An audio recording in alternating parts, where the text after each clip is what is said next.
Hello बच्चों, good morning and welcome back to standard 9th. We are in chapter number 11 constructions.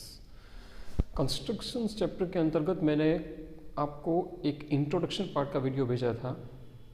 इसके बाद जो exercise 11.1 है उससे पहले कुछ 3 बेसिक कंस्ट्रक्शंस दिए हैं. आपकी टेक्स्ट बुक में आप देख लेना.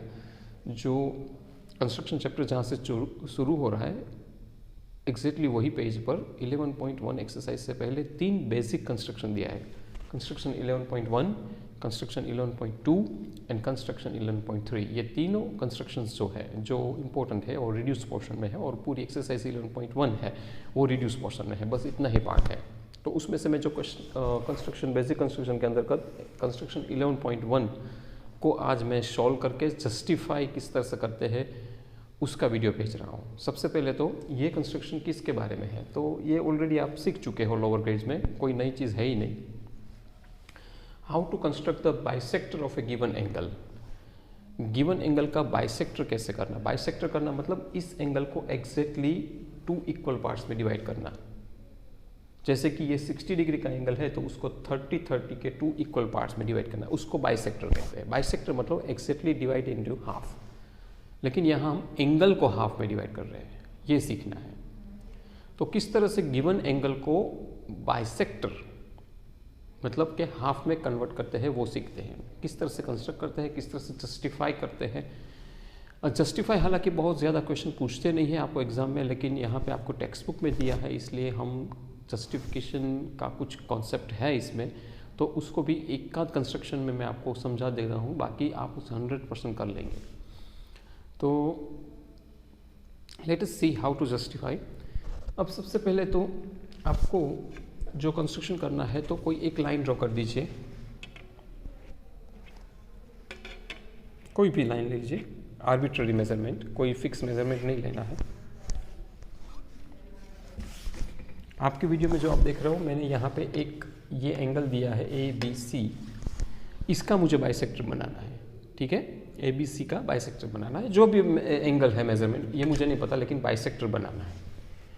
तो बाइसेक्टर बनाने के लिए पहले सबसे पहले कोई भी एक लाइन ड्रॉ कर दीजिए. सॉरी,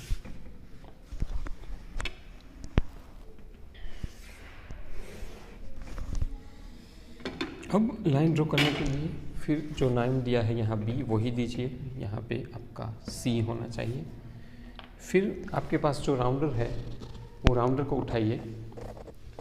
राउंडर को उठाकर B पॉइंट कर लगाइए. आपका जो पॉइंटर है वो B के ऊपर आना चाहिए, टेकिंग सेंटर एज B.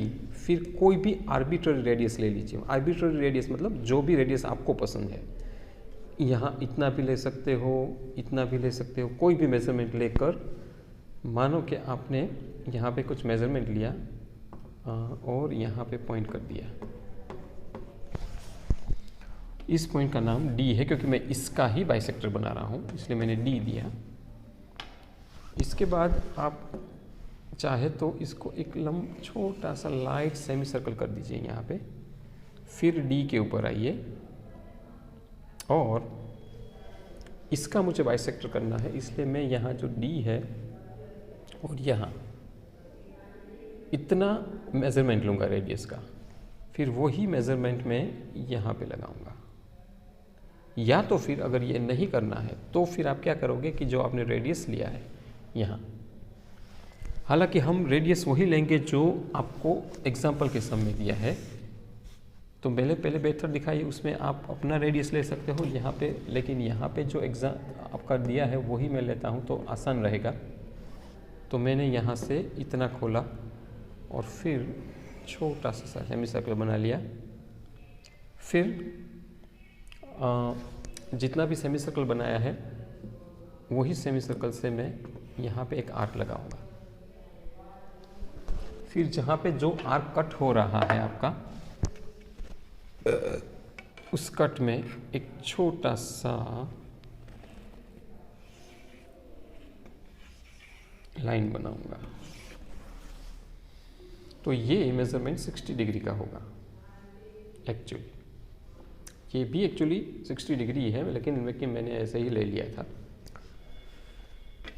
फिर आपको क्या करना है कि आपने यहाँ और यहाँ जो आर्क लिया है, पहले ये डी पॉइंट पर आइए और इसको ई पॉइंट नाम दे दीजिए। फिर इतना करने के बाद आपको ये जो मेज़रमेंट आपको हटाना नहीं है, रेडियस जो भी था वही रखिए। फिर इसको एक यहाँ से आर्क लगाइए, फिर ई पॉइंट पर आकर दूसरा यहाँ पे आर्क लगा दीजिए।